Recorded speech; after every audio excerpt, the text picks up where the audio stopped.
Bom dia a todos, na paz do Senhor Jesus. Nós vamos prosseguir o estudo da nossa carta de Paulo a Filemon, falando ainda sobre o versículo 18 que nós iniciamos nos vídeos passados.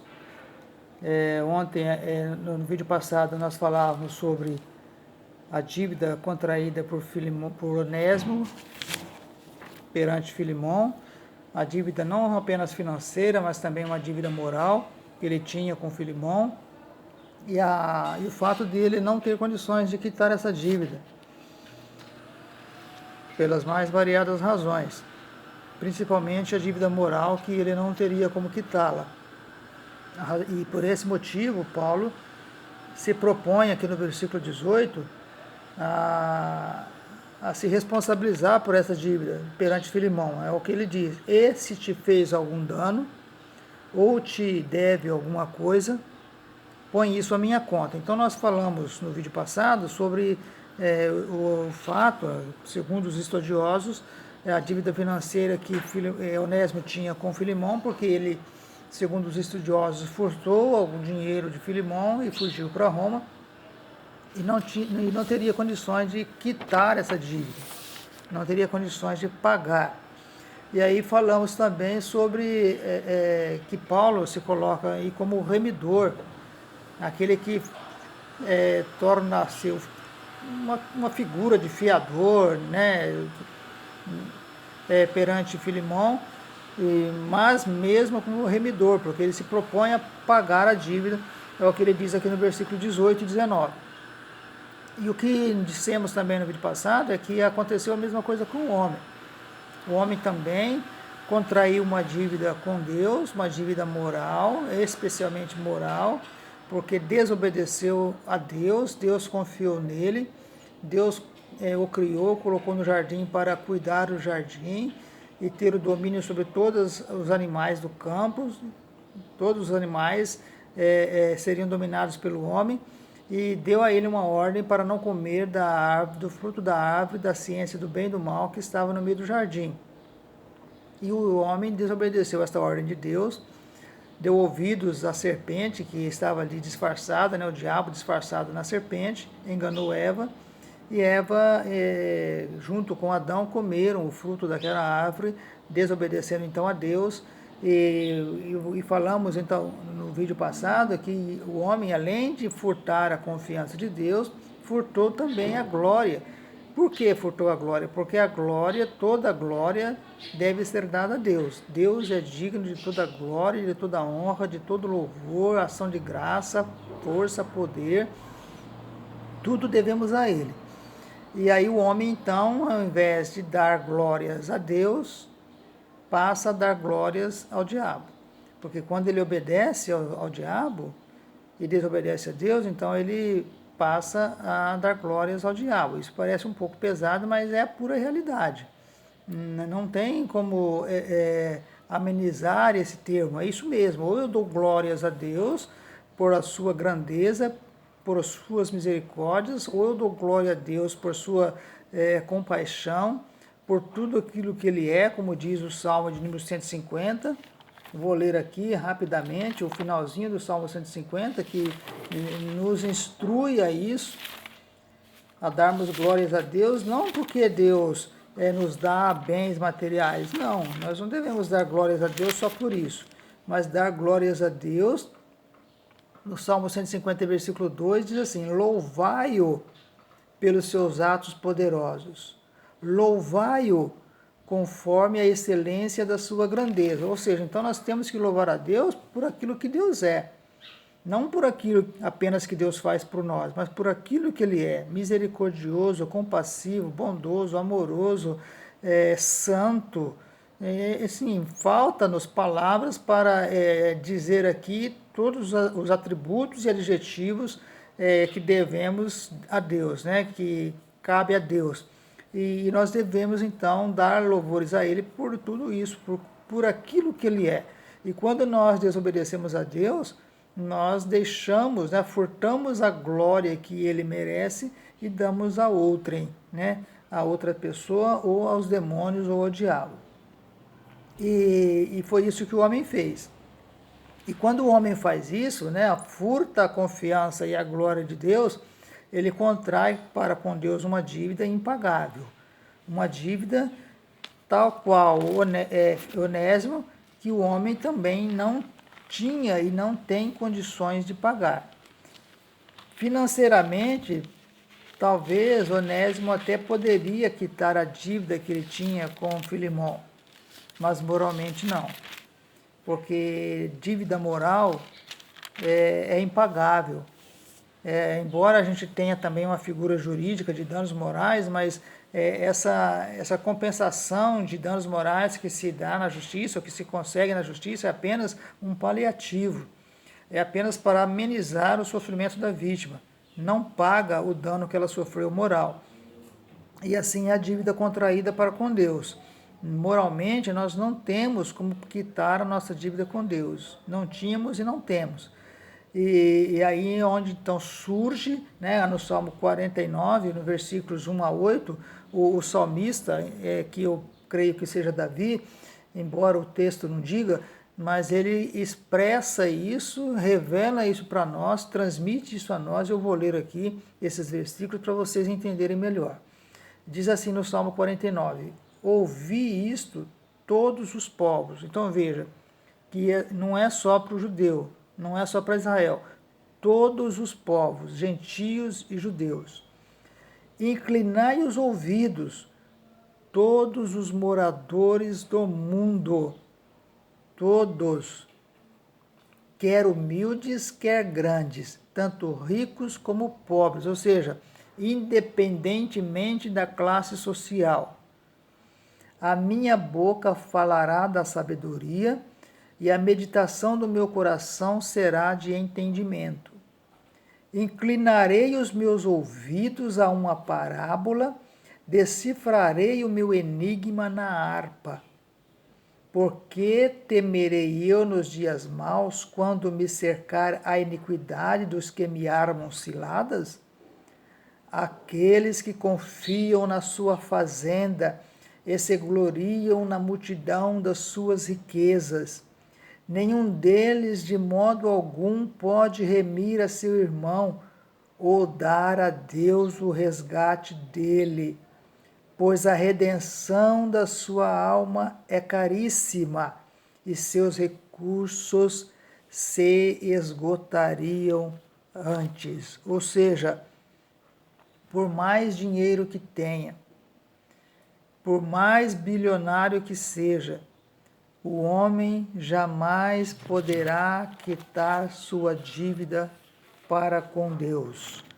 Não há como quitá-la. Não há dinheiro neste mundo que pague a dívida que nós temos para com Deus, porque é uma dívida moral, é uma dívida de confiança, é uma dívida de gratidão, de retribuição. O dar glórias a Deus aqui é gratidão, é retribuição por aquilo que Deus faz por nós, por aquilo que Deus é, por aquilo que Deus opera, por suas misericórdias. Só isso já é o bastante para nós darmos glórias a Deus. E quantos de nós deixamos de dar glórias a Deus por tudo que Deus faz por nós? Quantos de nós deixamos de agradecer a Deus pelos benefícios que Ele tem concedido para conosco? As suas misericórdias que são infinitas, a sua graça revelada na pessoa de Jesus. E tudo isso, quando nós deixamos de transmitir a Deus esta glória que Ele merece, nós estamos furtando dele a glória que nós devemos a Ele. Então, essa dívida impagável que o homem tem para com Deus, que não tinha como pagar, e aí Paulo também, escrevendo aos Romanos, ele vai falar sobre isso no capítulo 3 da sua epístola aos Romanos. Vamos ler também do versículo 9 até o versículo 12, capítulo 3 de Romanos. Ele diz assim, o título diz assim, ó, todos os homens estão debaixo do pecado, ou seja, todos os homens são pecadores. todos os homens são devedores a Deus. Todos os homens têm uma dívida para com Deus, e essa dívida é impagável. Aí ele diz, pois que, começa com uma pergunta, somos nós mais excelentes? De maneira nenhuma, pois já dantes demonstramos que tanto judeus como gregos, aqui ele está falando de judeus e gentios, todos estão debaixo do pecado, ou seja, ninguém escapa, nem judeu nem grego. O judeu também é pecador, tanto quanto o gentio. Como está escrito, não há um justo, nenhum sequer.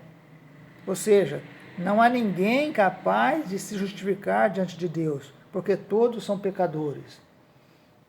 Não há ninguém que entenda. Não há ninguém que busque a Deus. Todos se extraviaram e juntamente se fizeram inúteis. Não há quem faça o bem, não há nenhum só. Então veja, Paulo deixa aqui também claro a condição do homem. A condição de pecador incapaz, impotente, sem condições de quitar sua dívida para com Deus.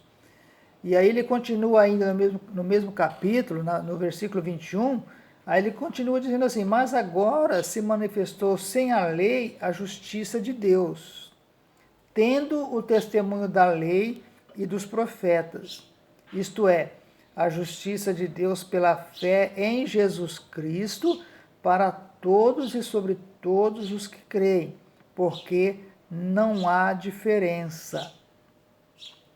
Porque todos pecaram e destituídos estão da glória de Deus. Ou seja, todos pecaram. Quando Adão pecou, foi separado, foi tirado. Destituir é o quê? Tirar da presença de Deus. Separou da presença de Deus. E assim estava toda a humanidade e está ainda aqueles que não creem e não aceitam a Jesus como Senhor e Salvador. Aí ele continua dizendo, sendo justificados gratuitamente pela sua graça, pela redenção que há em Cristo Jesus, ao qual Deus propôs para propiciação pela fé no seu sangue, para demonstrar a sua justiça pela remissão dos pecados dantes cometidos sob a paciência de Deus, para a demonstração da sua justiça neste tempo presente, para que ele seja justo e justificador daquele que tem fé em Jesus. Ou seja, dívida que o homem não tem como pagar, por mais recursos financeiros que tenha. E sabendo disso, que o homem não tinha como pagar essa dívida, como quitar essa dívida, o que Deus faz? Deus pega e coloca Jesus como nosso remidor. Lembra? Paulo se coloca perante Filemão, entre Filemão e Onésimo, como remidor. Eu vou pagar a dívida, eu pago a dívida, põe na minha conta. E foi exatamente isso que Deus fez com Jesus. Jesus veio para quitar a nossa dívida, para pagar a dívida que o homem tem para com Deus, porque o homem não teria condições de pagar. E aí, Paulo fala lá em Colossenses, capítulo 2, versículo 13 e 14, olha o que Paulo diz. Colossenses 2, 13 e 14. E quando vós estáveis mortos nos pecados e na incircuncisão da vossa carne, vos vivificou juntamente com ele, perdoando-vos todas as ofensas, havendo riscado a cédula que era contra nós nas suas ordenanças, a qual de alguma maneira nos era contrária, e atirou do meio de nós, cravando-a na cruz. Foi isso que Jesus fez. Toda dívida contraída, isso falando, comercialmente falando, existe um título. para comprovar essa dívida.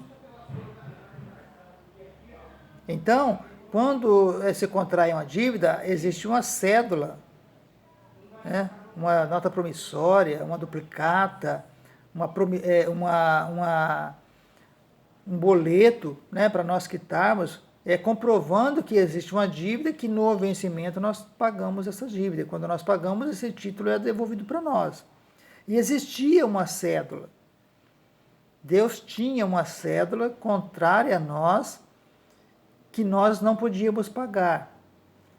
E aí o que Jesus faz? Jesus pega essa cédula, paga com a sua morte na cruz, paga com o seu sangue, crava na cruz, como o apóstolo diz, né, que ele pega essa cédula que era contra nós e crava na cruz, ou seja, paga com o seu próprio sangue, quitando a nossa dívida perante Deus e dando a nós novamente o acesso e a comunhão com Deus. Então veja que o que Deus faz conosco através de Jesus é o que Paulo propõe a fazer perante Filemão em relação a Onésimo. Então veja que há uma relação aí nesse versículo entre aquilo que Paulo fala e aquilo que Deus faz com a humanidade através de Jesus Cristo, o nosso Senhor. Então, irmãos, a profundidade dessa epístola, dos versículos, é muito grande.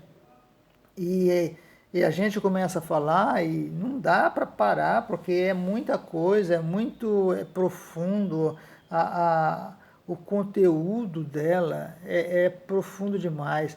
E eu não quero me estender muito no tempo, nos vídeos, para não ficar cansativo para as pessoas ouvirem, mesmo porque provavelmente algumas pessoas que não são evangélicas também irão ouvir, e para elas não se sentir cansadas em ouvir, porque dependendo dos vídeos muito longos, as pessoas não têm paciência de ouvir.